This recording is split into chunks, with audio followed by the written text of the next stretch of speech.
Well, hello, Grant. So can you start out today by telling us a little bit about what your job is and how your experience has been with MOU, some of your background maybe? Sure. Well, let me start a little bit with my personal background because my advanced degree or graduate degree is a JD, so that's Juris Doctorate. So that's a law degree in the United States. So I start out and have that background, but really I never really practiced law. I did some internships and did very briefly the practice of some international business law. But I got into academia and into the university and higher education scene pretty early on. So the last 25, 30 years, I've been in higher education. And universities and colleges and higher education use MOUs quite a bit for relationship building and relations and kind of as a guide. At Kansas State, I have the privilege of being the Associate Provost for International Programs. And so with Kansas State University, that means kind of the centralized functions, centralized international functions of the university. And one part of international programs, at least at K-State, and this is common to many universities around the US, is also the management of relationships and the management of strategic partnerships or institutional partnerships between Kansas State University and entities outside the US. Mostly universities, but sometimes government or government entities or institutes or research kind of think tanks. So that's sort of where I come from as far as dealing with the agreements and the relationships with others. All right. So the MOUs, what are some of the purposes that you've had with different MOUs?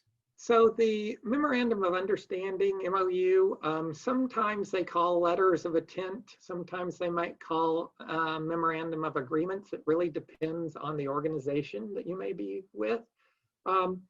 They are mostly, their purpose is kind of in between the idea and kind of handshake of a good idea and the formal agreement, whether it's a contract for services or a contract to sponsor a student in our case, or even on the governmental level if it goes into a treaty. The MOU kind of sits in between those. So really the purpose is for most MOUs and the ones that we use is there a joint mission or something that is common that you and the other party or parties, so it can be between two parties or it can be between multiple parties, want to achieve.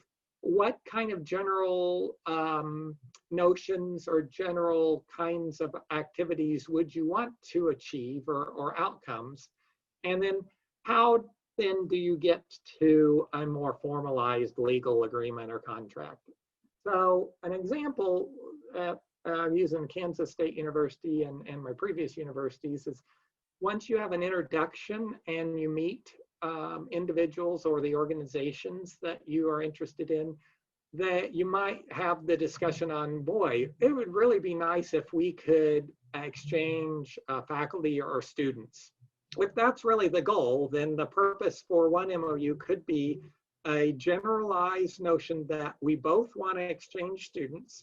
We want to do it for academic reasons. We want our students to learn with and from your students and vice versa. And we want our scholars to either teach or help research with your scholars. And so that forms the purpose of that particular MOU. You write up why, you write up your information on your university and the information on the other university and entity.